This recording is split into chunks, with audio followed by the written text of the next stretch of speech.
Good morning, mayong aga. Ari naman kita magbaka-baka para sa ekonomiya o a day in my life as full-time kasambahay diri sa Espanya.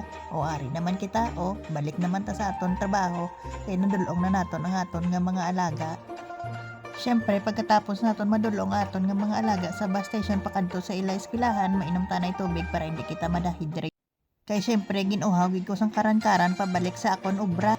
Ginauna ko ginainom ang sang tubig kay para siyempre may resistensya ako sa pagbaka-baka diri nga side no. Gana ginuna ko na ang lamisa kay para mag-aliwalas na akon paminsaron kag akon nga mata. Naandan ko na ginaya nga unahon ko ang lamisa kay para magtawhay ang akon nga paminsaron kag kabalo ko magpasunod kung ano ang sunod ko nga obrahon. Kay man kapudlay gid or katalaka bala magtan-aw nga galinapta lang ang lamisa bisan kagamay lang ni nga lamisa kay diri lang man adi siya nga lamisa sa kusina. Gusto ko gid nga magtaway ang ako paminsaron para daw kanami bala sang flow sang aton nga kabuhi nga tawhay wala sang galinapta sa aton nga mga panulukan bala. So nagpagwa naman ko sa mga basura.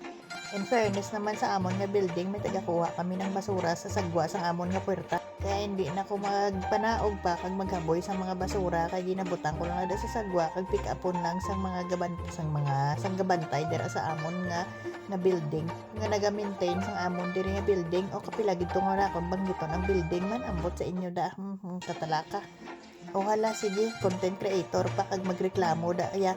Kay syempre damo na nagmayuhan sa nga pangabuhi nga naging content creator tes kita abe ay tilawan taman be. So asikaso ko naman ni dayon ang amon nga mino, ang amon gali nga mino lasagna ang tawag sinadi ka ni Lunes.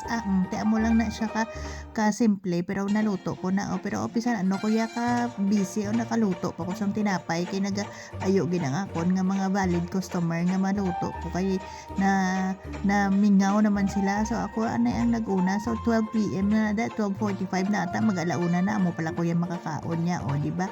Since nga manugabot na nga ako na amo i-preparar ko naman tayo ng iya nga pagkaon kay syempre base mawadaan ta bala sweldo.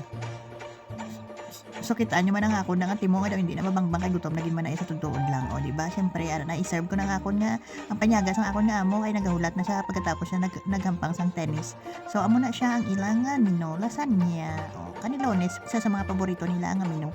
So pagkahapon amo naman ang iya sa mga bata without bell pepper kay siyempre kabalo naman kamo pag ang mga bata ay hindi kinaya sa mga gulay-gulay. So din damuan ko na sang bechamel kag bake na and after that karpintera ta dira nga side no o pagka all around ka gani tanan na lang ubrahon mo karpintera tubera ano ka planchadora kusinira tanan na lang nga basta may asa punta amo na siya. So amo na siya nakabike pa ako sang cookies nga balaluno nila kaya amo na siya natapos na. So ready to serve dinner na ng mga alaga ko. That's it for today. This is your Kaglang at Bahay signing out. Until next time, bye bye.